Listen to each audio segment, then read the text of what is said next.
Η Οσία Παρασκευή γεννήθηκε στους επιβάτες, παραθαλάσσια κομμόπολη της Προποντίδας της Θράκης, στις αρχές του 10ου αιώνα.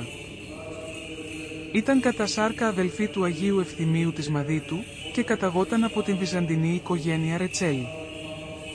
Από μικρή ηλικία, ακολουθώντας το κάλεσμα του Ευαγγελίου, έκανε φιλανθρωπίες ανταλλάσσοντας τα ενδύματά της με τα σκισμένα ενδύματα ζητιάνων, ενώ κάποια άλλη στιγμή, μη μπορώντας να βοηθήσει διαφορετικά κάποια ζητιάνα που βρέθηκε στο δρόμο της έδωσε τον χρυσό σταυρό της.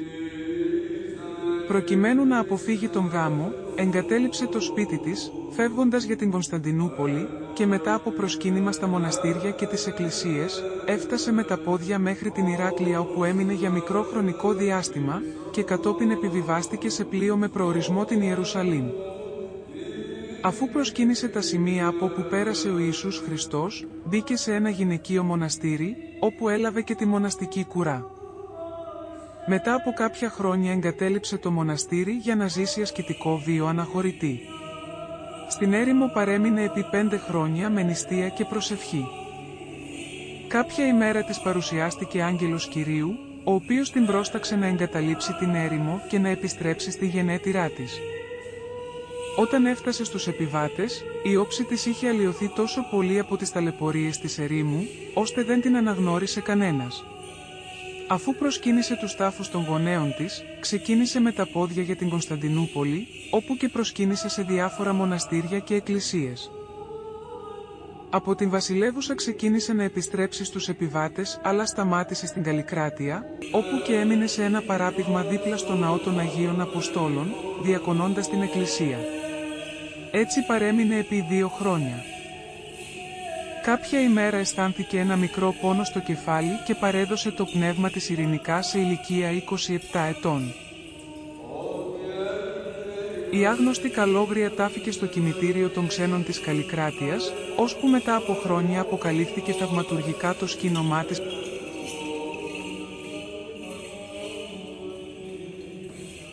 Κάποιος αμαρτωλός είχε πεθάνει και τυχαία τον έθαψαν δίπλα στον τάφο της Οσίας Παρασκευής. Την ίδια μέρα κάποιος άνθρωπος της Καλλικράτειας, ονόματι Γεώργιος, ονειρεύτηκε μια βασίλισσα, καθισμένη σε χρυσό θρόνο και πλαισιωμένη από αγγέλους, να του ζητάει να μεταβεί στα κημητήρια για να ξεθάψει και να απομακρύνει το σώμα του αμαρτωλού από δίπλα της. Εκείνος όμως, αδιαφόρησε για το ενύπνιο και δεν εκτέλεσε την διαταγή της Οσίας Παρασκευής. Την ονειρεύτηκε και δεύτερη φορά, αλλά αδιαφόρησε το ίδιο. Την τρίτη φορά την ονειρεύτηκε νευριασμένη για την αδιαφορία του. Τότε εκείνος την ρώτησε, «Και ποια είσαι κυρία μου?» Και η Οσία του απάντησε, «Ονομάζομαι Παρασκευή και είμαι από τους επιβάτες». Ο Γεώργιος ειδοποίησε τους κατοίκους της Καλλικράτειας ότι στο κημητήριο των ξένων είναι θαμένη μια Αγία γυναίκα, η οποία του εμφανίστηκε σε όνειρο 3 φορές. Το ίδιο όνειρο μαρτύρησε ότι είδε και μια γυναίκα ονόματι Μαρία. Τότε ο λαός της Καλλικράτειας πήγε με εκκλησιαστική πομπή στα κημητήρια, πλησιάζοντας τον τάφο της Οσίας Παρασκευής αισθάνθηκαν μια μεγάλη ευωδία και σκάβοντας βρήκαν το σκήνωμα της Αγίας άφθαρτο, σαν να κοιμόταν. Οι κάτοικοι μετέφεραν το σκήνωμα μέσα στην εκκλησία και το τοποθέτησαν σε σκαλιστή λάρνακα. Εκεί το σκήνωμα θαυματουργούσε συνεχώς, με αποτέλεσμα να προκαλέσει το ενδιαφέρον του αυτοκράτορα, ο οποίος ως ένδειξη ευγνωμοσύνης ανακαίνισε την εκκλησία των Αγίων Αποστόλων στην Καλλικράτεια. Ο Τσάρος των Βουλγάρων Ασάν Δεύτερος, έπεισε τους Λατίνους, που κατήχαν τότε την Κωνσταντινούπολη, να του δώσουν το σκήνωμα της Οσία Παρασκευή, οποίο παρέμεινε μέχρι το 1389 στο Τύρνοβο της Βουλγαρίας, οπότε και μεταφέρθηκε στο Βελιγράδι. Μετά την πτώση της σερβικής πρωτεύουσας στα χέρια των Τούρκων το 1521 το σκήνωμα βρέθηκε στον Πατριαρχικό Ναό στην Κωνσταντινούπολη, μέχρι το 1641. Από τότε μέχρι σήμερα το σκήνωμα της Οσία Παρασκευή βρίσκεται στο Ιάσιο της Ρουμανίας.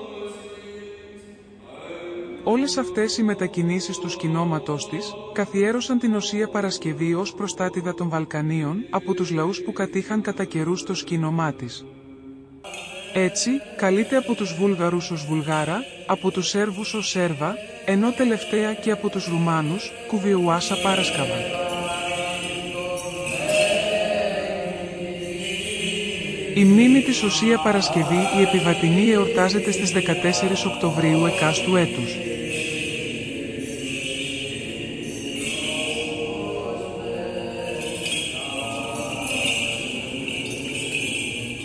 Yeah.